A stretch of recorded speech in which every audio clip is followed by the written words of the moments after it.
I can't wait for this NBA season. I believe there are so many teams that have a good shot at winning the title. It's going to be massively competitive. In the Western Conference, the Nuggets, Suns, Clippers, Warriors, Lakers are all contenders to win the Western Conference, but not only that, win the whole thing. In the Eastern Conference, it feels like it's whittled down to two teams, the two massive juggernauts with star-studded lineups, the Milwaukee Bucks with the best duo in the NBA, Giannis and Dame Bill, and then the Boston Celtics with a revamped roster, but with their two superstars in Jason Tatum and Jaylen Brown ready to take MVP leaps. I can't wait. It's going to be absolute pandemonium, and Tuesday night can't come sooner. We'll start here in the Western Conference. As I mentioned, those 5 teams are all contenders to win the Western Conference, but I believe it's truly going to come down to the Denver Nuggets and the Los Angeles Clippers. Now, I just got done raving about the Clippers, so we'll start with the Nuggets here. The Nuggets, obviously the reigning defending NBA champions. Nikola Jokic got snubbed of his 3rd straight MVP award. I fully expect him to have another MVP season. His partner in crime, Jamal Murray, is 100% healthy off that ACL tear, and I believe he's going to be even better than what we saw last year. This cohesive unit of Jamal Murray, KCP, Michael Porter Jr., Aaron Gordon, Nikola Jokic are one of the most versatile and dangerous starting 5s in the entire NBA. Their bench is where I get a little bit more worried. Obviously, they have a veteran point guard in Reggie Jackson, and a guy that we saw come late onto the scene last year, Christian Braun. They lost Bruce Brown, who got his bag this offseason, who is critical in their postseason run last year. But I ultimately have the Los Angeles Clippers winning the Western Conference. As I just mentioned, Kawhi Leonard is my pick to win the MVP this year. I not only expect him to have an amazing season, but another guy on this team that's been getting massively disrespected, Paul George, another elite 2-way player, a guy that's also incredibly streaky, an elite defender, brings a great veteran presence to this lineup.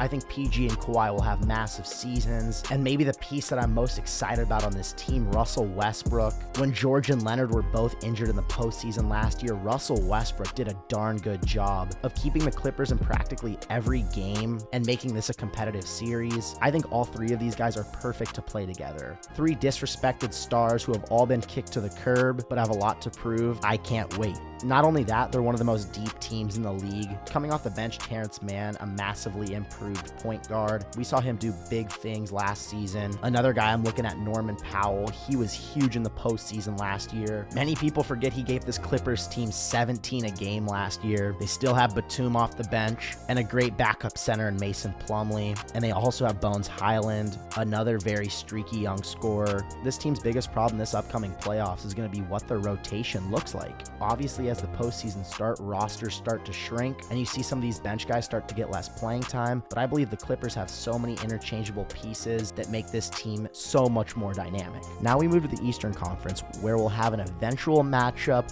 of the Boston Celtics and Milwaukee Bucks in the championship series. Coming into this offseason and throughout most of it, it seems like the Milwaukee Bucks were imploding. They lost in the first round as a number 1 seed. Their head coach got fired. Giannis was talking about how he didn't want to be on a team that wasn't committed to winning. The Woj bomb dropped, and Damian Lillard got sent to the Milwaukee Bucks, making this the most scary and dangerous duo in the NBA. Damian Lillard was finally freed from Portland, and he's had his best shot ever at winning a title. Now, on the other side, the Boston Celtics made some big changes this offseason. After they lost in the Eastern Conference Finals, they traded Marcus Smart, moved on from Grant Williams, traded Robert Williams and Malcolm Brogdon, but they brought in 2 guys that give them the best starting 5 in all of basketball. They dealt Williams and Brogdon to the Trailblazers for Drew Holiday, a guy who I believe is a step up from Marcus Smart. Him and Smart were regarded as 2 of the best defensive guards in the league, but Holiday obviously has that elite scoring ability, can shoot the lights out from 3, and gives the Celtics what seems to be like an upgraded version of Marcus Smart. Now in the front court, they lost Robert Williams, a guy that I was super high on, but obviously struggled with injuries. Just 2 years ago, he came in 4th for Defensive Player of the Year voting, but now they bring in Kristaps Porzingis, who can also space the floor. He's an elite defender, and I believe he gives the Celtics a new pick and roll offense. I talked about it all offseason. It felt like the Celtics were polar opposites from when they made it to the finals against the Warriors to last year. When Udoka was coaching this team 2 years ago,